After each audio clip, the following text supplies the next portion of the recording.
I'm going to talk a little bit today about building a mini board for the electric guitar. Now, let me just give you some background around why I decided to do this. So, if you're like me, building your guitar rig, having your stuff, your pedals, your effects, anything like that, it becomes a hobby in and of itself. Like, playing guitar, sure, that's fun and it's great and you practice, but then there's also the other side of the hobby, or the fun part about it, which is collecting all these fun colored things with knobs and switches and learning how they work and sort of figuring out what the best combinations you can get. Some people get real into like building as big a board as possible. I am kind of on the other side. I am more for minimalism, to use exactly what I need to build boards that meet specific situations that would meet a specific need right then and there. And so that's kind of what I did with this board. A few weeks back, I was getting ready to play on the weekend. Had our guitar section filled in, had a good lead guitarist who was, competent in leads, could do them, could take them, no problem. I didn't need to fill in on that part. Had a good rhythm guitarist, who's filling up the, that area of rhythm guitar, playing the parts he needed to play, but I still wanted to be able to be there and to participate with the rest of the band. So I thought, what are we going to need? An acoustic guitar maybe, but really it didn't really fit with the songs that we were playing that week. So I said, okay, so acoustic guitar is really not going to fit. It's going to kind of sound out of place and kind of almost in some ways be a distraction. So I thought, let me get my other guitar that I use. I normally play rhythms, and generally I play leads on a Telecaster, but I said, okay, this weekend, let me swap out the Tele for my semi-hollow body Epiphone Sheridan 2. It's kind of got more of an acoustic guitar feel, but isn't going to, warrant all of the, the kind of the look that an acoustic guitar has. It's going to still have that electric tone, still going to have that, electric feel, still going to be able to fill in on some of those songs that doesn't really require an acoustic guitar. So what I went ahead and did, actually broke down my bass board because I wasn't playing that weekend with the bass board, and I recycled this Pedal Train Nano Plus to be able to use on the, what are we calling it, rhythm acoustic electric guitar mini board. So yeah, it's basically going to be super small. It's not going to have a whole lot of bells and whistles, but basically what it's going to do, it's going to fill in that center part of the mix that's saying, okay, we've got rhythm guitar going here, we've got lead guitar going here, but we want something kind of in the middle, to kind of give it that, extra punch in the mix, give it some extra feel, give it some more body, give it some more heart. And so we're going to be utilizing that. So I thought, okay, let me pull from what I already have that's not on my main electric guitar board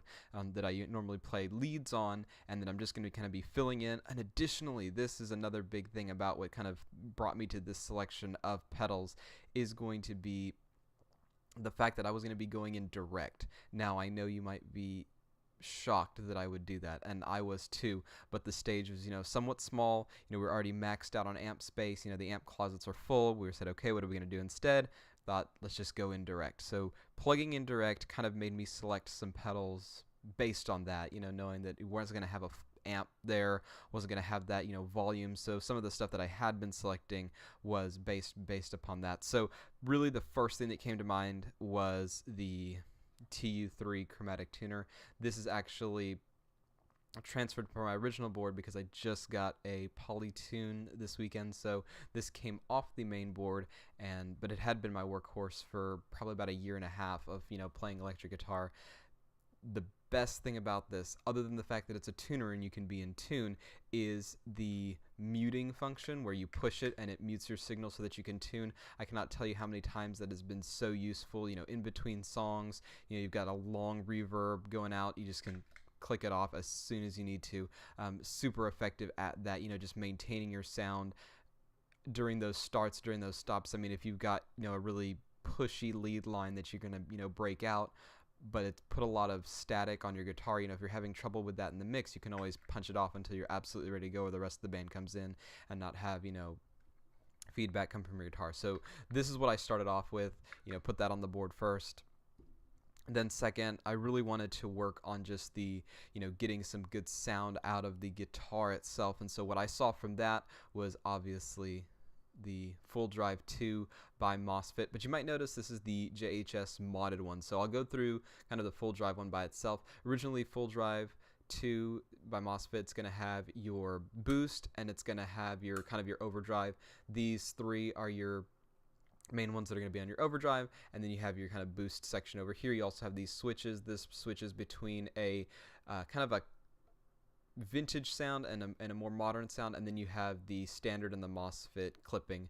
So what JHS did was they actually took their standard, I believe it's their mini boost pedal, and they put it inside here, and then what they did was actually separated the two circuits out. So in the original one you can have the circuit runs in tandem. It's the exact same circuit. It's all connected together, even though you have two different switches. Which what they did was actually switched it and made it two distinct circuits, so that way the changes you make here don't affect the entire thing. So if you have your boost on or off, if you got this on or off, it's not affecting the rest of the pedal. Not that it would be, you know, necessarily that noticeable considering you're not going through an amp, but I mean it's super effective, and I've really, out of anything I've used on this, the boost is primarily what I have on. In addition, I mean, this is kind of going to be your always on pedal if you're going through, you know, direct. You kind of want that tone. You want to give something so it's not just guitar sound.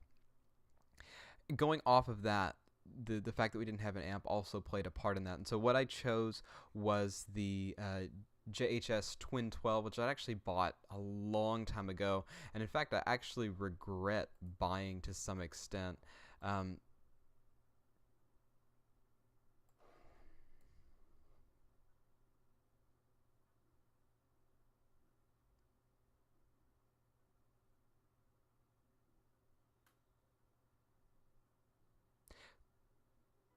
So essentially what this pedal takes is the Silvertone amp circuitry. It's trying to get you something that mimics that sound, that twang, that little bit of kind of old school, you know, Fender Strat into kind of a smaller amp. It was a tube amp. I think it was a 60 watt. I think the one it's based off of is the Silvertone 60 watt 1484 model, and that's what this is based on. So basically it's going to give you kind of some twang, it's going to give you some amp sound, it's going to give you some body.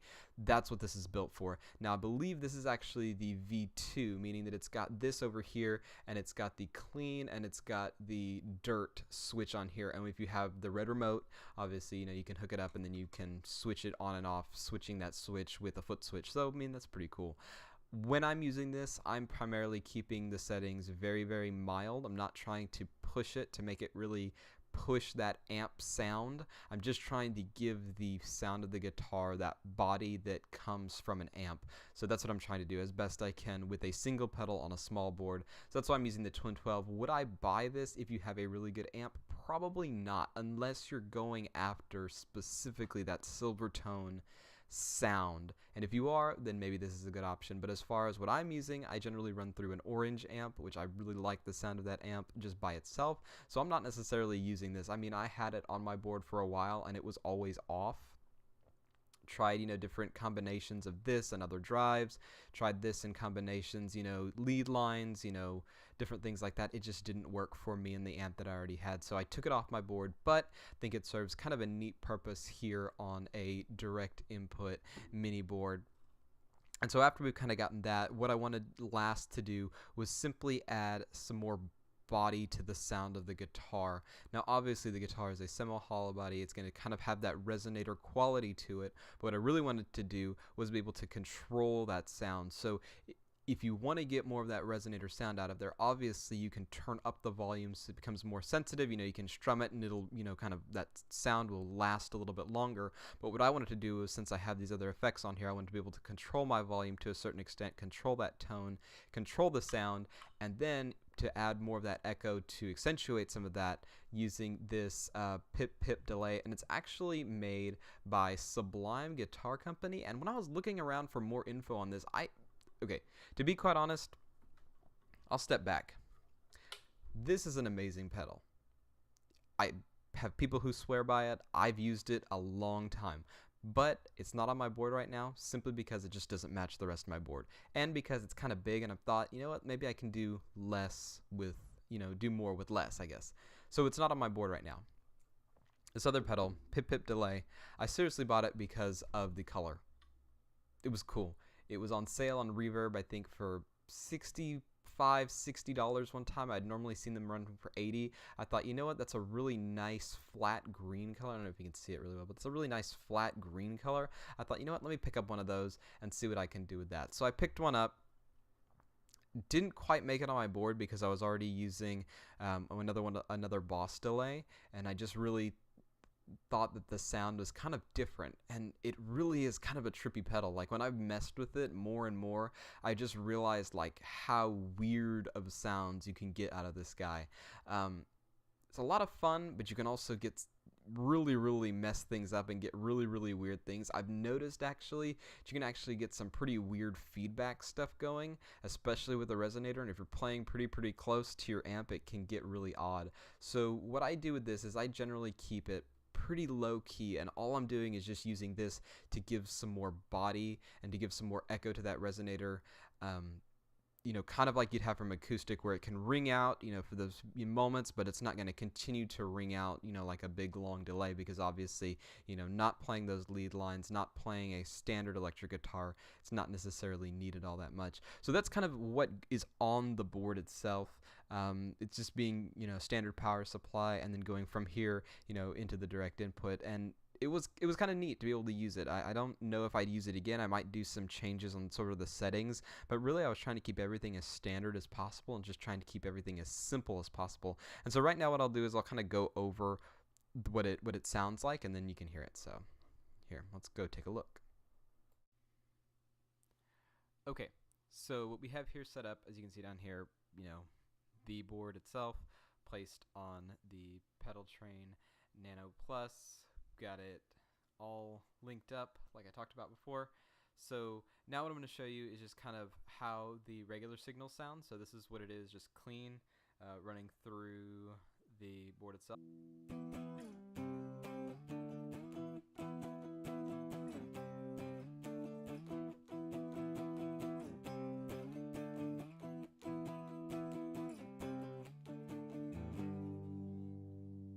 Okay, so kind of got an idea of what that sounds like.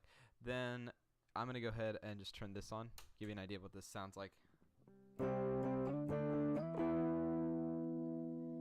And yeah, it's pretty loud. So, and then of course you can turn on the boost itself. So, you know, kind of getting that more body on there. You can also turn this off like we talked about before.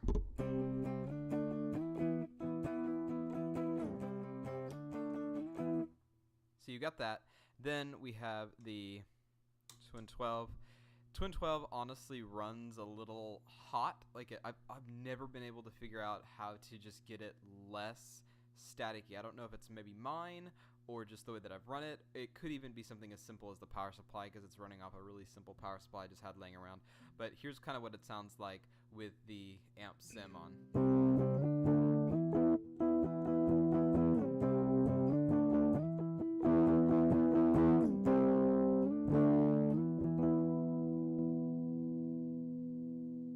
Kind of get a better idea. And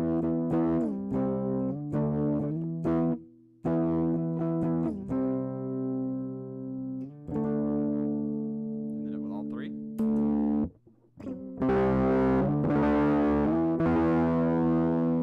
And even then, it seems a little much, you know. I don't even know if I would play it with all that.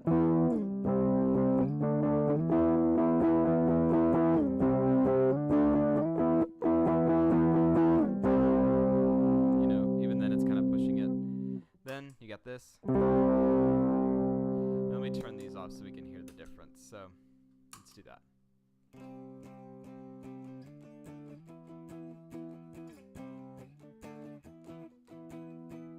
Then just right here.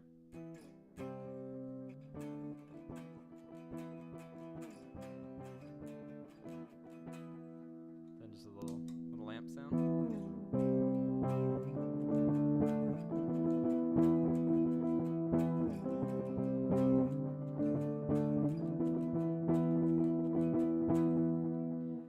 Cut through a little bit more.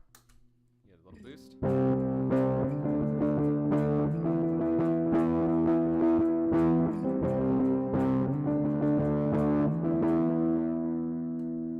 Let's switch these around.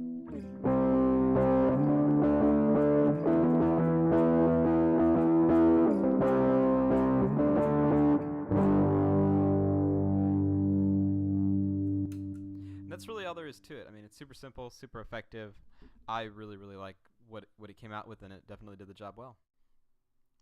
So that's basically the board in a nutshell. Super simple, super easy to use, small form factor, gets the job done, at least the job that I was trying to take care of, which was fill in that middle, almost acoustic guitar, but don't quite bring the acoustic guitar. If you got any difference of opinion, like on, effects I used, maybe something that would work better, something that, you definitely would not put on there, maybe not even put a delay on there, hey, let me know in the comments. I would really appreciate it. I am by no means an expert on this stuff. I'm just kind of sharing what I've learned, sharing my fun adventures of stuff that I figured out. So, hey, speaking of fun new adventures, I just released an EP. Yeah. So, I went and did the thing that everybody else is doing and decided to release a mixtape. Because why? Because why not? Time was right.